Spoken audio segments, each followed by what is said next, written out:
ഇടുക്കി സ്വദേശിയായ വിദ്യാർത്ഥി യൂറോപ്പിൽ മുങ്ങി മരിച്ചു. ആനച്ചാൽ അറയ്ക്കൽ ഷിൻഡോ റീന ദമ്പതികളുടെ മകൻ ആൽബിനാണ് മരണപ്പെട്ടത്. കൂട്ടുകാർക്കൊപ്പം ലാറ്റിവയിലെ തടാകത്തിൽ കുളിക്കാൻ ഇറങ്ങിയപ്പോഴായിരുന്നു അപകടം. വടക്കൻ യൂറോപ്പിലെ ലാറ്റിവയുടെ തലസ്ഥാനമായ റിഗയിലെ നോവിക്കൊണ്ടസ് മാരിടൈം കോളേജിലെ ബിരുദ വിദ്യാർത്ഥിയായ ആൽബിനാണ് മരണപ്പെട്ടത്. കഴിഞ്ഞ വ്യാഴാഴ്ച സുഹൃത്തുക്കൾക്കൊപ്പം റിഗയിലെ തടാകത്തിൽ കുളിക്കുന്നതിനിടയിൽ ആൽബിൻ മുങ്ങിപ്പോകുകയായിരുന്നു ഒപ്പമുണ്ടായിരുന്ന സുഹൃത്തുക്കൾ പറഞ്ഞു. ആൽബിനെ രക്ഷപ്പെടുത്തുവാനുള്ള ശ്രമങ്ങൾ പരാജയപ്പെട്ടതോടെ സഹപാഠികൾ കോളേജ് അധികൃതരെ അറിയിക്കുകയും ഇവർ മുഖാന്തരം എത്തിയ രക്ഷാപ്രവർത്തകർ തടാകത്തിൽ പരിശോധന നടത്തിയെങ്കിലും ആൽബിനെ കണ്ടെത്താനുമായില്ല.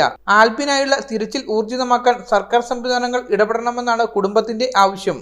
മൂന്നാറടുത്ത് ആനച്ചാലിലുള്ള എൻ്റെ അനുജൻ ഷിൻഡോയുടെ മകൻ ആൽബിൻ ഷിൻഡോ ലാറ്റ്വിയ എന്ന രാജ്യത്ത് പഠിക്കാനായി പോയിരുന്നതാണ്. 5 മാസമായിട്ട് അവിടെ പഠിക്കുകയാണ്. മറൈൻ കോഴ്സാണ് പഠിക്കുന്നത്. ഇന്നലെ അവിടെ ഏതോ നദിയിൽ നീന്താൻ പോയപ്പോൾ താഴ്ന്നു പോയി ഡെഡായി എന്നാണ് അവിടുന്ന് കിട്ടിയേക്കുന്ന അറിവ്.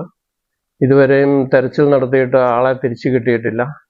അപ്പോൾ ഞങ്ങൾ കുടുംബം വളരെയേറെ ദുഃഖത്തിലാണ്ട് ആളിനെ എപ്പോഴെങ്കിലും കിട്ടുമോ എന്നുള്ള പ്രതീക്ഷയിൽ കാത്തിരിക്കുകയാണ്.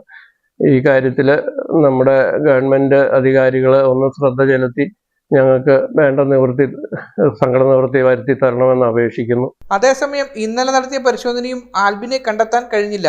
തടാകത്തിന്റെ ഭാഗമായി ടണലിൽ ആഴം കൂടിയതിനാൽ കൂടുതൽ ഉള്ളിലേക്ക് ഇറങ്ങി പരിശോധന നടത്തുവാനും രക്ഷാപ്രവർത്തകർക്ക് കഴിയുന്നില്ല. ഇതിനോട് അനുബന്ധിച്ചുള്ള സ്ഥലങ്ങളിലെ പരിശോധനയാണ് നിലവിൽ നടക്കുന്നത്. വിഷയത്തിൽ അടിയന്തര ഇടപെടൽ ആവശ്യപ്പെട്ട് ഡീൻ കുര്യാക്കോസ് MP കേന്ദ്ര സർക്കാരിന് കത്ത് നൽകി. News bureau, Adimali.